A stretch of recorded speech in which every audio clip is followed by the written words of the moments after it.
Mentari baru saja naik, namun pasar bambu apus telah bergemuruh oleh teriakan, caci maki, dan derit gerobak.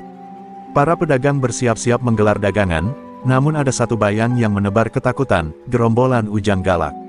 5 orang preman bertubuh kekar, berambut acak, dan penuh tato mendatangi kios demi kios, meminta jatah keamanan. Warga hanya bisa pasrah, menunduk dalam diam. Tak ada yang berani melawan, karena mereka tahu, siapapun yang melawan, akan hilang dari pasar keesokan harinya. Di sudut pasar, seorang kakek tua berpakaian kumal mendorong gerobak berisi pisang dan beberapa ikat sayur. Langkahnya pelan, tangannya bergetar, dan wajahnya penuh keriput. Namun ada yang aneh, tatapannya tajam, seolah menembus dinding waktu. Ia tak bicara, hanya berjalan melewati para preman yang tengah menghitung hasil palakan pagi itu. Salah satu dari mereka, Doyok, menunjuk ke arah kakek itu dan tertawa, "Woi, kakek. Lewat bayar dulu, ini wilayah kami." Kakek itu tak menjawab, hanya berhenti sejenak. Ia menatap mereka dengan tenang, lalu menghela napas panjang. "Aku hanya lewat," katanya lirih. Namun bagi gerombolan preman yang haus kuasa, suara lembut itu terdengar seperti penghinaan. Ujang Galak melangkah maju, menamparkan gerobak si kakek hingga beberapa pisang jatuh berserakan. "Gua bilang bayar, bukan minta belas kasihan." Pasar langsung terdiam. Para pedagang menyaksikan dalam ketakutan. Mereka tak berani mendekat, namun tak bisa berpaling. Salah satu pedagang wanita berbisik ke temannya, "Kakek itu bukan orang biasa, aku pernah lihat dia sembuh dari tabrakan tanpa luka sedikit pun." Tapi temannya menggeleng, "Set, jangan ngomong sembarangan. Bisa kita yang kena." Kakek itu masih diam. Tangannya yang kurus mengambil satu pisang yang tergeletak, lalu berdiri perlahan. Doyok tertawa, mencoba mendorong si kakek dengan bahu, namun tubuhnya malah terpental mundur sejauh 2 meter, seperti ditabrak truk tak kasat mata. Preman-preman lain tertegun. Mulut Ujang Galak terbuka, tak percaya dengan apa yang dilihatnya. "Aku sudah bilang, jangan ganggu aku." Suara si kakek kini berubah. Dalam lirihnya, ada aura dingin yang menusuk tulang. Matanya berkilat aneh. Gerombolan Ujang Galak mulai merasa ada yang tidak beres. Udara sekitar terasa lebih berat, seolah waktu berjalan lebih lambat. Burung-burung mendadak diam, bahkan angin pasar tak lagi berhembus. Siapa lo sebenarnya, kek?" tanya Ujang terbata, kini mulai mundur perlahan. Kakek itu hanya tersenyum, samar namun menusuk. "Kalian baru saja mengetuk pintu yang tak seharusnya kalian buka." Ia lalu membalikkan badan dan berjalan pergi, meninggalkan preman-preman yang kini membeku di tempat. Tak satu pun berani mengejar, hanya gemetar, dan ketakutan yang perlahan menyusup ke dalam jiwa mereka. Tapi mereka belum tahu, bahwa palakan pagi itu akan menjadi palakan terakhir dalam hidup mereka sebagai preman. Sepeninggal si kakek, Ujang Galak dan anak buahnya masih berdiri kaku di tengah pasar, seperti patung yang kehilangan nyawa. Wajah mereka pucat, dada sesak, dan tangan dingin seperti batu. Doyok yang tadi terpental kini terduduk, menatap tanah dengan mata kosong. "Itu bukan manusia biasa, Bang," bisiknya gemetar. Namun Ujang segera menepisnya. "Setan apapun dia, gua nggak takut. Palingan dia cuma punya jurus tenaga dalam. Besok kita datengin rame-rame, kita hajar sekalian." Namun malam itu, langit di atas pasar bambu apus tak biasa. Angin kencang berdesir aneh, dan awan gelap menggulung meski tak ada ramalan hujan. Ujang Galak pulang ke kontrakan kecilnya di pinggir Kali Cakung, mencoba melupakan kejadian siang tadi dengan menenggak miras. Tapi saat matanya terpejam, ia langsung tersedot ke dalam mimpi yang mengerikan. Kakek itu berdiri di tengah hutan, tubuhnya bercahaya putih menyilaukan, dan di belakangnya ada 2 harimau putih bertaring emas mengaum ke arahnya. Ujang terbangun dengan peluh membasahi tubuh. Ia mengumpat, mengambil rokok, dan menyalakannya dengan tangan gemetar. Namun ketika ia menoleh ke kaca kecil di dinding, wajah si kakek muncul samar di belakang bayangannya sendiri. Ia memekik dan melempar cermin itu ke lantai. Tak lama, ia mendapat telepon dari Gino, anak buahnya. Suara di ujung sana juga panik. "Bang, gua nggak bisa tidur. Kakek itu muncul di mimpi gua, dia bilang kita udah melukai garis hidup." Esoknya, satu persatu anggota gerombolan Ujang Galak berkumpul. Wajah mereka sama, pucat, penuh kantung mata, dan ketakutan. Bahkan Doyok, yang terkenal bengis, kini hanya bisa berucap lirih, Gua ngerasa kayak dikutuk, kemarin anak gua kesurupan, nyebut-nyebut nama Ki Wirya. Nama itu belum pernah mereka dengar, tapi terasa asing sekaligus menggetarkan.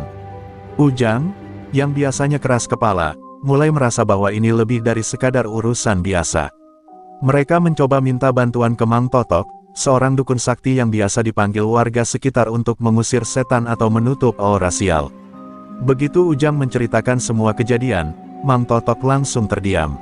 Wajahnya berubah. Ia lalu mengambil kemenyan dan sebuah keris kecil, lalu mulai semedi. Namun baru beberapa menit, tubuh Mang Totok tersentak dan matanya terbuka lebar, penuh teror. "Bodoh kalian," teriaknya. "Kalian ganggu orang suci pewaris ilmu betul putih. Kalian ganggu Rawa Rontek." Ujang bingung. "Apaan tuh Rawa Rontek?" tanyanya. Tapi sebelum dijawab, Mang Totok berlari keluar, meninggalkan mereka tanpa penjelasan. Itu bukan sekadar penolakan, itu ketakutan murni. Gino menatap Ujang, suara seraknya bergetar. "Bam, ini udah bukan urusan manusia biasa. Kita salah besar." Malam kembali tiba, dan kali ini, bukan hanya mimpi yang mengganggu mereka. Di kontrakan masing-masing, mereka mulai mendengar suara gamelan dari arah genteng. Ada yang melihat bayangan kakek tua berdiri di ujung kasur, mengucap doa-doa dalam bahasa yang tak mereka mengerti. Bahkan, beberapa dari mereka mendadak muntah darah, lalu sembuh keesokan paginya tanpa bekas, seolah tubuh mereka hanya dipinjam, lalu dikembalikan dalam keadaan utuh namun hampa. Tatapan si kakek saat di pasar itu, kini tak bisa dilupakan. Itu bukan tatapan biasa, itu adalah tatapan yang menembus dinding batin mereka. Seakan si kakek telah melihat seluruh dosa, kejahatan, dan kegelapan dalam hidup mereka, dan menyimpannya sebagai hukuman yang tertunda. Mereka belum tahu, azab belum datang sepenuhnya, ini baru peringatan awal. Malam ketiga sejak insiden pasar tiba. Pasar Bambu Apus tampak sepi tak biasa, seperti tertelan aura mistis yang menggantung di udara. Para pedagang memilih tutup lebih awal. Ujang Galak dan anak buahnya, yang biasanya mondar-mandir membawa palu besi dan palakan, kini justru bersembunyi di rumah masing-masing, dihantui rasa takut yang tak bisa dijelaskan. Doyok bahkan membakar semua benda tajam di rumahnya, berharap itu bisa menenangkan mimpi buruk yang terus menghantuinya. Namun malam itu jauh lebih kelam. Awan gelap menggulung di atas kampung mereka, dan gerimis turun pelan. Tepat pukul 2 dini hari, suara lonceng kecil berdenting dari arah luar rumah Ujang. Lonceng yang tak pernah ada sebelumnya. Ketika Ujang mengintip dari celah tirai, ia melihat sesosok bayangan berjalan perlahan di jalan sempit kampung. Itu si kakek. Namun kali ini diikuti oleh dua sosok berbaju putih dengan wajah tertutup kain kafan. Ujang menjerit, lalu pingsan di tempat. Di tempat lain, Gino mengalami kejadian lebih mengerikan. Ia terbangun karena mendengar suara anak kecil menangis di dalam lemari bajunya. Dengan ragu, ia membuka lemari itu, namun yang ia lihat bukan anak kecil, melainkan dirinya sendiri dalam kondisi sekarat, bersimbah darah, merintih minta tolong. Gino menjerit seperti orang gila, berlari ke musola terdekat sambil menangis. "Ampun, Gusti, ampun, gua nggak kuat lagi." Pagi harinya, warga pasar dikejutkan oleh kehadiran para preman yang biasanya jadi sumber ketakutan. Mereka semua berkumpul di depan gerobak si kakek, duduk bersila seperti anak kecil menunggu dimarahi guru. Si kakek hanya duduk tenang, memakan pisangnya pelan-pelan. Wajahnya tetap datar, namun matanya menyimpan luka masa lalu. "Kenapa kalian datang?" tanyanya singkat. Ujang bersujud, menangis terseduh, "Kami salah, kek, kami nggak tahu siapa sampean sebenarnya." Kakek itu mengangguk pelan, "Bukan soal siapa aku, tapi soal siapa dirimu." Ia berdiri, menatap satu persatu wajah preman-preman yang pernah menghancurkan dagangan orang, memeras ibu-ibu penjual sayur, dan merampas keringat rakyat kecil. "Kalian pikir dunia ini milik kalian, tapi kalian lupa, di atas tanah ini, ada yang lebih tua dari kalian.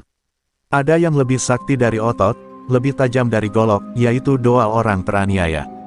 Seorang ibu tua penjual sayur datang menghampiri, membawa air dan sehelai sorban putih.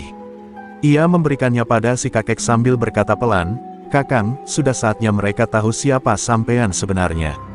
Si kakek menatap sorban itu sejenak, lalu melilitkannya di leher. Saat itulah, udara sekitar berubah drastis. Angin berhenti, burung-burung di atap pasar terdiam. Semua orang yang menonton ikut tertegun. "Aku adalah Wirya Atmaja, murid terakhir dari guru besar Betul Putih, dan pewaris ilmu Rawa Rontek. Suaranya menggema.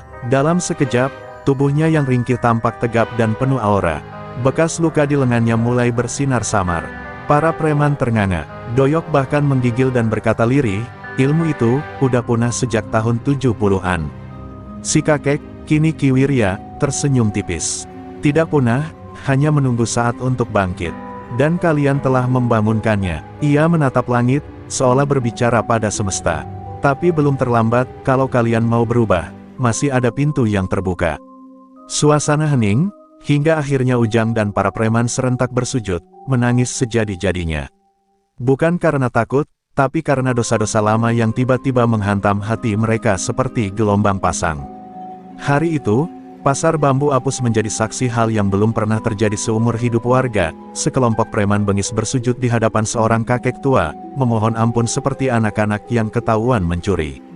Ki Wirya Atmaja hanya berdiri tenang, tongkat kayu cendana di tangannya seperti simbol keadilan yang tak bisa dibeli dengan kekuasaan atau otot. Kalian ingin berubah, jangan hanya sujud di hadapanku. Sujudlah pada yang menciptakan langit dan bumi, lalu buktikan penyesalan kalian dengan darah, bukan hanya air mata. Ujang galak gemetar. Darah, maksudnya apa, kek? Ki Wirya menatapnya tajam. Kalian pernah menumpahkan darah orang tak bersalah. Sekarang giliran kalian mencucinya, tapi bukan dengan kekerasan. Kalian harus menebusnya dengan melindungi, membela, dan melayani mereka yang kalian sakiti. Ucapan itu seperti palu godam yang menghantam dada mereka. Tobat bukan hanya menangis, tobat adalah pertempuran batin, dan pertarungan melawan diri sendiri. Hari-hari selanjutnya berubah drastis. Ujang dan anak buahnya, yang dulu jadi hantu pasar, kini menjadi pelindung. Mereka membawakan dagangan untuk ibu-ibu, menjaga keamanan pasar, bahkan membantu membersihkan selokan. Tapi tak semua orang percaya. Beberapa warga masih menatap sinis, bahkan meludahi mereka. Wayang boleh diganti, tapi dalangnya masih sama, kata seorang pedagang tua sinis pada Gino. Itu menyakitkan, tapi mereka menerimanya. Namun jalan tobat memang tak pernah sepi cobaan. Malam itu, sebuah mobil hitam berhenti di depan pasar. Turun darinya seorang lelaki tinggi besar, penuh tato, dengan cincin emas mencolok di setiap jari. Namanya Barda Malingping, preman lintas kota yang dulu pernah dipukul mundur oleh Ujang galak sendiri.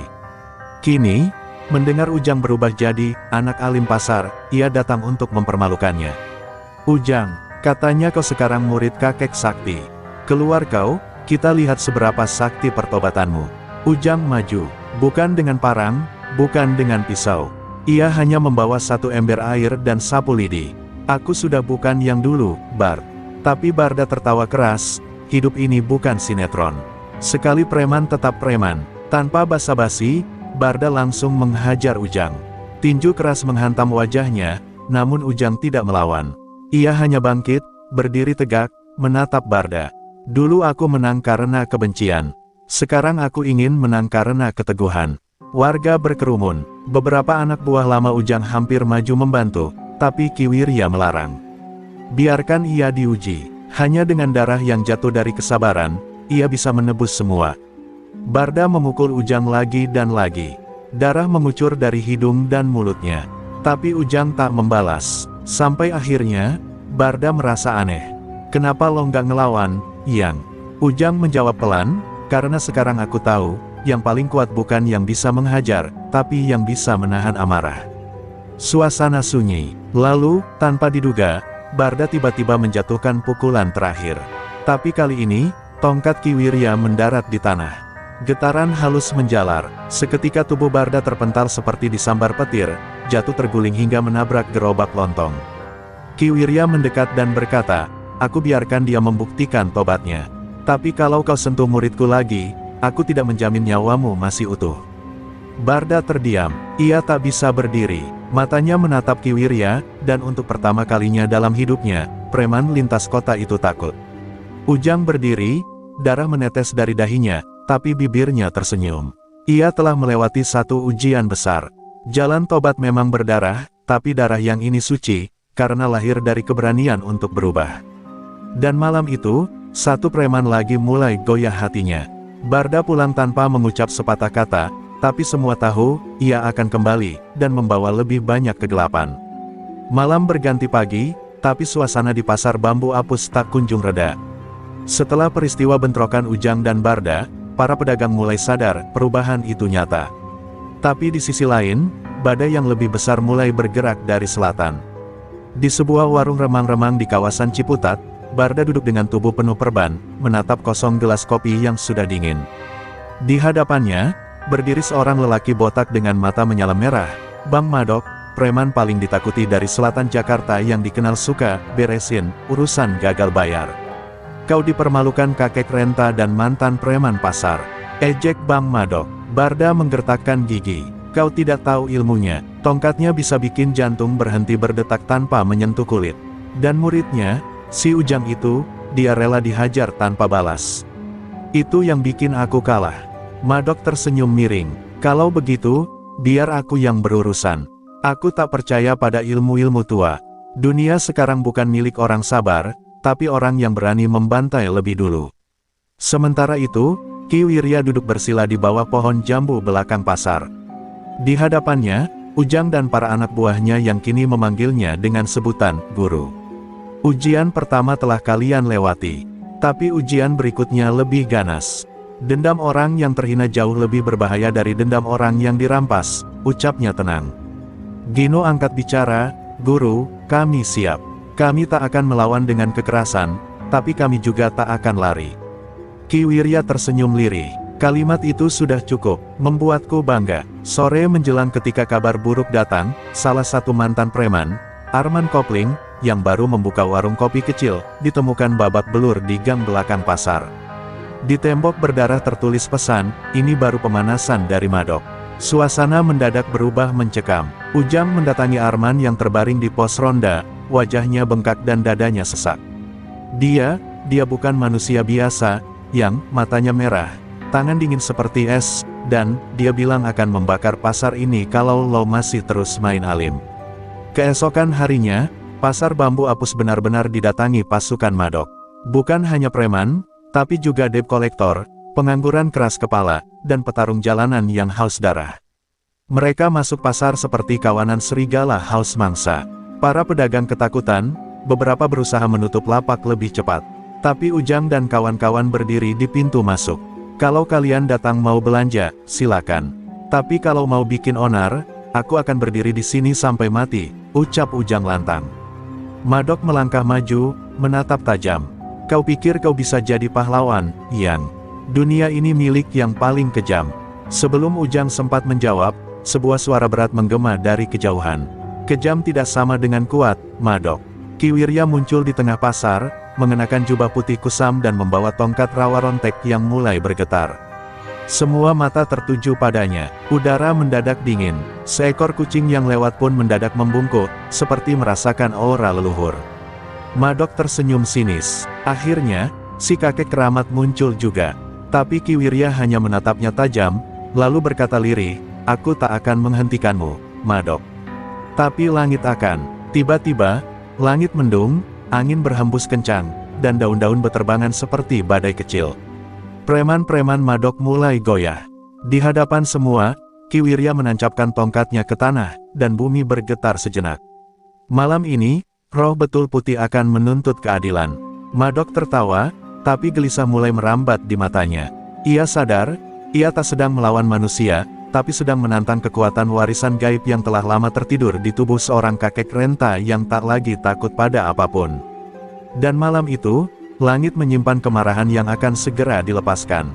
Langit menggelap cepat seperti tirai malam yang ditarik paksa.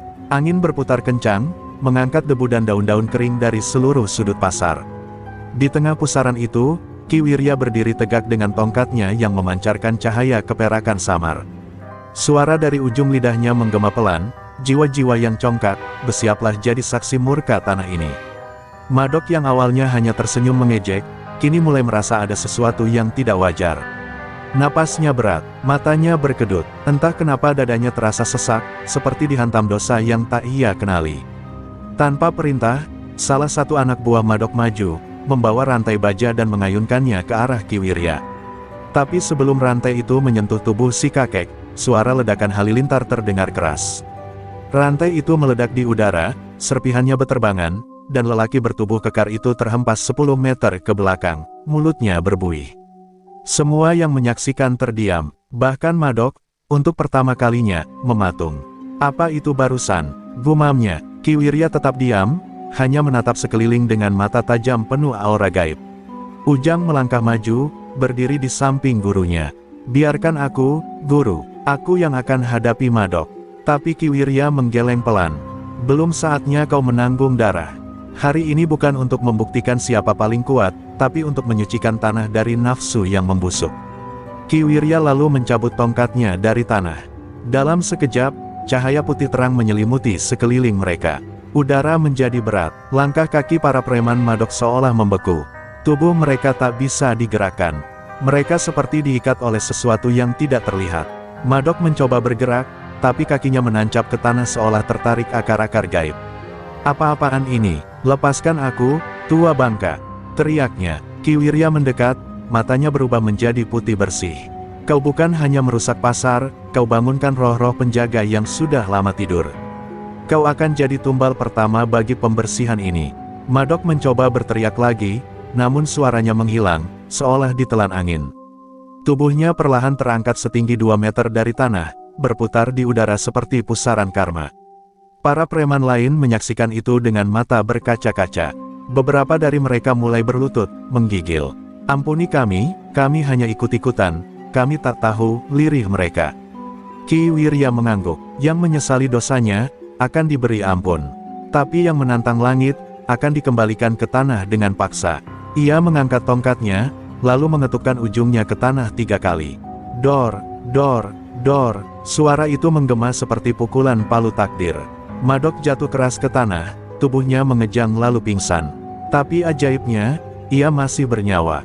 Setelah itu, hujan turun deras. Tapi bukan hujan biasa, airnya terasa hangat, dan aroma tanah basah seolah menyucikan semua yang disentuhnya. Ki Wirya menatap langit. Rawa Rontek bukan untuk membunuh, tapi untuk membangunkan. Ilmu betul putih bukan untuk menghukum, tapi untuk menuntun. Ujang memandang murid-murid barunya, para preman yang kini tak lagi mengangkat senjata, melainkan menunduk dalam keheningan penuh penyesalan. Malam itu, pasar bambu apus seolah lahir kembali. Tak ada suara bentakan, tak ada aroma darah. Yang tersisa hanya isakan, doa lirih, dan langkah kaki mereka yang akhirnya memilih menapaki jalan yang lebih terang. Tapi semua tahu, pertempuran sesungguhnya belum berakhir. Karena kegelapan tidak suka ketika ada yang menyalakan cahaya. Dan di balik bayangan kota, ada satu sosok yang menyaksikan semuanya dengan mata menyala merah. Sosok yang akan muncul di bab berikutnya. 2 hari berlalu sejak peristiwa menggemparkan di pasar bambu apus. Madok belum sadarkan diri. Tubuhnya yang dulu kekar kini terbaring lemah di musola kecil, dijaga Ujang dan beberapa preman yang kini berubah menjadi santri. Mereka mencukur kepala mereka, mengenakan sarung, dan memanggil Ki Wirya dengan sebutan guru sepuh.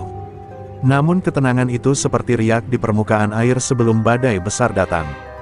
Karena dari arah timur, dari pelosok Gunung Ijen, seorang lelaki bertubuh kurus, bersorban hitam dengan mata seperti bara api mulai bergerak.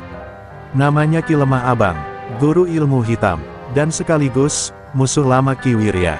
Ki Lemah Abang adalah orang yang dulu pernah satu perguruan dengan Ki Wirya, sebelum ia berkhianat dan memilih jalan gelap.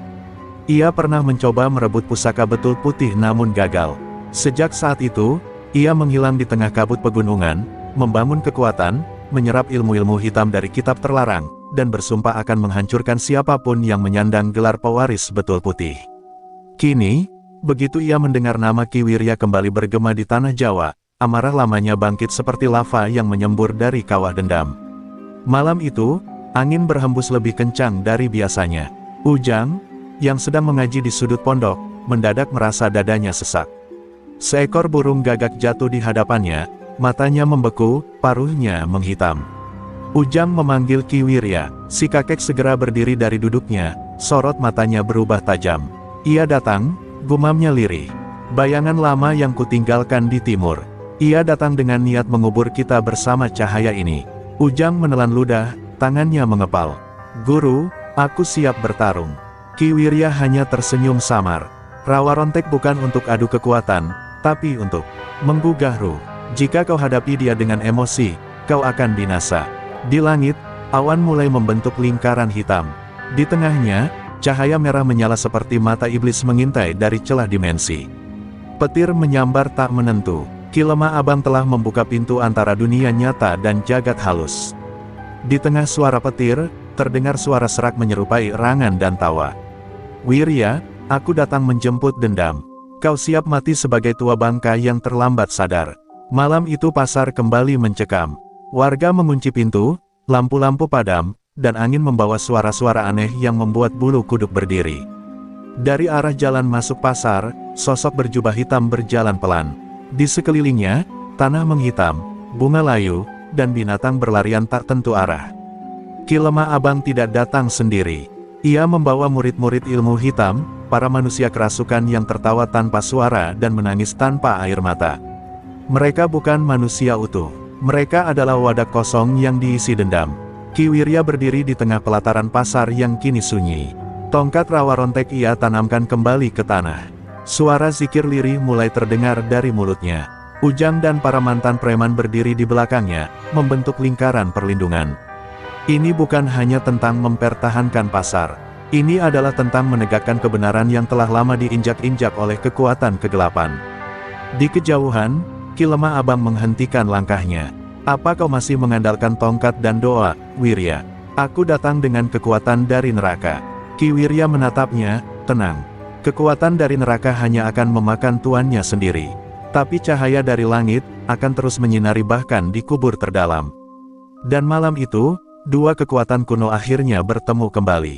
Tapi yang tidak mereka tahu, pertarungan ini bukan hanya tentang mereka. Ada takdir yang lebih besar menunggu. Dan darah akan tumpah, tapi tidak semua darah berarti kehancuran. Langit mendadak berubah merah pekat saat Ki Lemah Abang melangkah ke tengah pasar. Angin menggerung seperti harimau lapar, debu-debu beterbangan mengelilingi mereka yang berdiri di pelataran. Ki Wirya tak bergeming, sorot matanya tajam menembus kabut gelap yang menyelimuti malam. Di belakangnya, Ujang dan para mantan preman kini menggenggam tasbih, menyenandungkan zikir dalam ketakutan, namun perlahan berubah menjadi keyakinan. Di hadapan mereka, pertarungan bukan lagi soal fisik, ini adalah pertarungan antara dua alam, dua ilmu yang berseberangan. Ki Lemah Abang mengangkat tangan kanannya. Langit mendadak menyambar dengan petir hitam, menciptakan retakan di tanah. Dari celah itu, muncul sosok-sosok hitam berwajah kosong, makhluk jagat halus yang dipanggil dengan ilmu Sengkolo Warna. Mereka merangkak cepat, mencoba menerjang lingkaran pelindung zikir yang dibuat Ki Wirya dan murid-murid barunya. Namun, begitu mereka menyentuh garis tongkat rawa rontek, tubuh mereka seolah terbakar, lenyap menjadi asap hitam pekat. Ki Lemah Abang meraung, dasar tua bangka, kau masih keras kepala. Ki Wirya hanya menutup matanya, mengangkat tongkatnya tinggi-tinggi. Ya Nur, ya Hak, ya Kudus, getar suaranya menembus batas dimensi. Angin yang tadi mengamuk perlahan tenang. Langit yang merah mulai bergoyang, seperti ada tangan tak kasat mata yang mulai membelahnya. Ki Wirya memusatkan tenaga, memanggil pusaka ilmu betul putih, ilmu suci yang hanya bisa digunakan ketika niat sepenuhnya murni. Dan malam itu, demi menjaga pertobatan murid-murid barunya, niat itu benar-benar bersinar. Ki Lemah Abang meluncur cepat, tangannya berubah menjadi cakar hitam panjang. Ia menerjang Ki Wirya dengan kecepatan angin, namun kakek itu menepis dengan satu ayunan tongkat. Dentuman keras terdengar, getaran tanah menggoyang tiang-tiang pasar. Ki Lemah Abang terlempar 5 meter, namun, ia bangkit lagi, mata merahnya makin membara. Kau kira doa bisa mengalahkan kutukanku? Aku sudah makan daging manusia, Wirya. Aku bukan manusia lagi, teriaknya sambil menyebar kembang 7 warna yang berubah menjadi ular-ular api. Namun Ki Wirya tetap tenang. Ia menancapkan tongkat rawa rontek ke tanah, dan dari situ muncul cahaya keemasan yang menyebar dalam lingkaran. Ular-ular api menjerit, lalu lenyap dalam ledakan cahaya. Para mantan preman bersujud sambil menangis, menyaksikan bahwa guru tua mereka memang bukan manusia biasa. Ujang melangkah maju, air matanya mengalir deras. Guru, izinkan aku membantu, namun Ki Wirya menoleh, tersenyum lemah. Bukan waktumu, muridku, ini pertarungan antara dua penjaga takdir. Ki Lemah Abang kembali melayang. Ia membuka jubahnya, memperlihatkan tubuhnya yang penuh raja hitam dan luka-luka menganga yang mengalirkan darah hitam pekat. Aku akan mengorbankan diriku malam ini, demi menghancurkanmu, Wirya. Dengan segenap kekuatan gelapnya, ia memanggil mantra terakhir, kembang jagat, sihir terlarang yang bisa membalikkan ruang dan waktu. Pasar berguncang, benda-benda beterbangan, dan udara jadi berat seperti di bawah laut. Tapi Ki Wirya mengangkat tongkatnya sekali lagi. Aku tak akan mengutukmu, lemah abang, kata Ki Wirya pelan. Karena aku tahu, dulu kau juga pernah mencintai kebenaran. Dengan kalimat itu, cahaya dari tongkat rawa rontek membesar hingga menyelimuti seluruh pasar. Kilatan terang menyilaukan semua orang.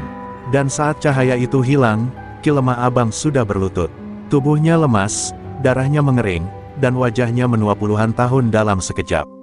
Ia menangis, pertama kalinya setelah bertahun-tahun hidup dalam gelap. Ampuni aku, Wirya, aku tersesat terlalu jauh. Ki Wirya hanya menatapnya dengan mata berkaca-kaca. Para mantan preman bersujud, menangis dalam hening yang sakral. Mereka menyaksikan bahwa kekuatan terbesar bukan terletak pada ilmu atau kekuatan fisik, tapi pada maaf, pada keikhlasan, dan cahaya hati yang jernih. Namun mereka belum tahu, pertarungan ini belum usai. Karena di jagat lain, kekuatan yang lebih kelam sedang bangkit, dan mereka menginginkan tongkat rawa rontek. Langit masih memancarkan sisa-sisa cahaya keemasan ketika tubuh Ki lemah abang digotong ke sebuah balai kecil di pinggir pasar. Tubuhnya rapuh, suaranya parau. Namun di matanya yang kini tak lagi menyala kebencian, terdapat penyesalan yang dalam. Ia menggenggam tangan Ki Wirya dengan gemetar, sembari berbisik, maafkan aku, saudaraku, aku tersesat karena dendam masa lalu. Ki Wirya hanya tersenyum, menyeka darah di dahi lawan lamanya. Tuhan membuka pintu maaf bahkan untuk iblis yang bertobat, apalagi untukmu, lemah abang. Ujang dan para mantan preman mengelilingi mereka dalam diam. Hati mereka terguncang. Dulu mereka hanya mengenal kekerasan sebagai jalan hidup, namun malam ini mereka menyaksikan sesuatu yang mengubah dasar jiwa mereka, keikhlasan, kesucian, dan kebesaran maaf. Ujang memeluk Surya, temannya sejak kecil. Mereka berdua menangis tanpa suara. Kita salah jalan, Sur, kita salah selama ini. Namun di sudut pasar, di antara reruntuhan, sesosok bayangan mengintip dari balik kegelapan. Sosok itu bertubuh tinggi, berjubah hitam pekat, dan matanya menyala hijau seperti batu giok. Namanya adalah Ki Jagat Gumelar, murid tersembunyi Ki lemah abang yang selama ini mengembara di jagat gaib. Ia melihat tuannya bertobat dengan rasa muak dan amarah. Orang tua lemah, kau mencemarkan ilmu kegelapan, tapi tongkat rawa rontek itu akan menjadi milikku, gumamnya dengan suara dingin. Ki Wirya merasakan getaran gaib itu. Ia tahu pertarungan belum selesai. Saat malam semakin dalam, ia duduk bersila di tengah pasar, menghadap murid-murid barunya. Anak-anakku, malam ini kalian menyaksikan kemenangan cahaya. Tapi ingat, kejahatan tak pernah benar-benar tidur. Ilmu rawa rontek bukan pusaka sembarangan. Ia tak boleh jatuh ke tangan yang salah. Semua menunduk, menyimak setiap kata sang kakek dengan penuh hormat dan kesadaran baru. Tiba-tiba Ki lemah abang bersuara lirih, Wirya, Jagat Gumelar, dia lebih jahat dariku, dia tak bisa disadarkan. Kau harus berhati-hati. Ki Wirya menatap langit, bintang-bintang seakan menghilang satu persatu. Ia tahu, ini pertanda buruk. Malam belum usai, dan musuh berikutnya jauh lebih licik. Aku tak bisa melindungi kalian selamanya, gumamnya lirih. Tapi aku bisa menyiapkan kalian. Ujang mendekat, kini dengan wajah yang tak lagi penuh kelicikan, melainkan tekad. Guru, ajari kami untuk menjadi penjaga cahaya seperti Anda. Ki Wirya tersenyum tipis. Ia tahu, inilah saatnya warisan itu diteruskan. Ilmu betul putih dan rawa rontek tak boleh mati bersamanya. Baiklah, katanya, kita mulai saat fajar menyingsing. Tapi ingat, ilmu ini bukan untuk kekuatan, tapi untuk menjaga kehidupan. Sementara itu, di puncak Gunung Geni, Ki Jagat Gumelar membakar dupa darah. Ia memanggil roh-roh sesat dari jagat kelam untuk bersatu dalam tubuhnya. Ki Wirya, tongkat itu akan kutarik dari tanganmu sendiri, bahkan murid-muridmu akan tunduk padaku. Suaranya menggema ke dalam kabut, memecah malam yang sunyi. Dan begitu matahari terbit, darah akan kembali ditumpahkan, kali ini lebih dari sekadar ilmu, tapi demi warisan jiwa dan takdir bangsa. Fajar mulai menyingsing ketika Ki Wirya berdiri di pelataran pasar, dikelilingi para murid dan mantan preman yang kini telah memilih jalan baru. Udara pagi terasa dingin dan penuh harapan. Hari ini adalah awal dari perjalanan kita yang sebenarnya, katanya dengan suara tegas, penuh keyakinan. Ilmu yang kalian pelajari bukan untuk menguasai, melainkan untuk melindungi dan memperbaiki dunia yang rusak. Ujang mengangguk, mata berkaca-kaca penuh semangat baru. Di sisi lain, jauh di puncak Gunung Geni, Ki Jagat Gumelar menyiapkan rencananya yang paling gelap. Dengan tongkat kayu hitam yang dihiasi batu giok berpendar hijau, ia menyerap energi dari roh-roh kegelapan. Rawa Rontek dan Betul Putih harus menjadi milikku. Aku akan membuktikan bahwa kekuatan kegelapan tidak bisa ditandingi oleh cahaya tua, katanya dengan penuh kebencian. Angin kencang mengibarkan jubahnya, mengisi langit dengan bayangan yang mengerikan. Ki Wirya tahu ancaman itu semakin dekat. Ia pun mengumpulkan murid-muridnya, mengajarkan mereka mantra-mantra suci dan ilmu-ilmu murni dari warisan Betul Putih. Kalian harus bersatu, karena hanya dengan persatuan kalian bisa melawan kegelapan yang datang, tegasnya. Latihan keras pun dimulai, mereka berlatih dengan penuh semangat, berusaha menyelaraskan energi mereka dengan cahaya yang mengalir dari tongkat Rawa Rontek. Namun, bayangan gelap Ki Jagat Gumelar sudah menyusup ke kota. Preman-preman yang dulu menjadi lawan Ki Wirya kini tergoda oleh janji kekuatan baru yang dijanjikan oleh murid lama itu. Mereka mulai menyusun pemberontakan, bersiap merebut kembali pasar dan kekuasaan yang hilang. Situasi menjadi semakin tegang, karena pertarungan tak hanya soal ilmu, tapi juga nyawa dan keyakinan. Suatu malam, Ujang mendapat mimpi buruk. Ki Jagat Gumelar datang, tertawa sinis sambil mengangkat tongkatnya. Kau dan gurumu akan segera merasakan kehancuran, ancamnya. Ujang terbangun dengan napas tersengal, tahu mimpi itu bukan sekadar bayangan. Ia segera melaporkan kepada Ki Wirya, yang hanya mengangguk penuh keseriusan. Malam ini, pertempuran sesungguhnya akan dimulai. Saat bulan purnama muncul, Ki Jagat Gumelar dan pasukannya menyerbu pasar dengan amarah membara. Mereka membawa sihir hitam dan kekuatan yang belum pernah dilihat oleh Ki Wirya dan murid-muridnya. Tapi berkat latihan dan semangat baru, para murid itu berhasil menangkis serangan dengan cahaya suci yang kuat. Pasar berubah menjadi medan perang penuh gemuruh mantra dan suara takbir. Dalam pertarungan yang menegangkan itu, Ki Wirya bertemu langsung dengan Ki Jagat Gumelar. Mereka bertarung bukan hanya dengan kekuatan fisik tapi juga dengan ilmu gaib yang mematikan. Tongkat Rawa Rontek meluncur cepat, bertemu dengan tongkat batu giok milik Jagat. Kilatan cahaya dan bayangan saling bertabrakan, membelah malam menjadi dua kutub, terang dan gelap. Ketika fajar mulai menyingkapkan sinarnya, Ki Jagat Gumelar jatuh terduduk, terluka parah. Ia menatap Ki Wirya dengan mata penuh kebencian sekaligus kekalahan.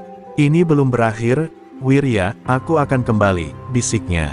Namun kini, yang ada hanyalah keheningan dan cahaya pagi yang membasuh luka-luka. Ki Wirya berdiri tegak, memandang murid-muridnya dengan bangga. Kita menang, bukan hanya karena ilmu, tapi karena hati yang bersih. Pasar pun kembali damai, dan sebuah era baru dimulai dengan cahaya di ujung nafas. Setelah pertempuran dahsyat yang mengoyak malam dan mengguncang jiwa, suasana di pasar mulai kembali tenang. Para mantan preman, yang dahulu keras kepala dan penuh dendam, kini menundukkan kepala dengan rasa malu dan penuh penyesalan. Ujang, yang dulu paling garang, kini duduk bersama Ki Wirya, membicarakan masa depan dengan hati yang terbuka. Guru, aku ingin benar-benar berubah. Aku ingin memperbaiki semua kesalahan yang sudah kubuat, katanya lirih, menahan air mata. Ki Wirya menatap Ujang dengan tatapan lembut namun tegas.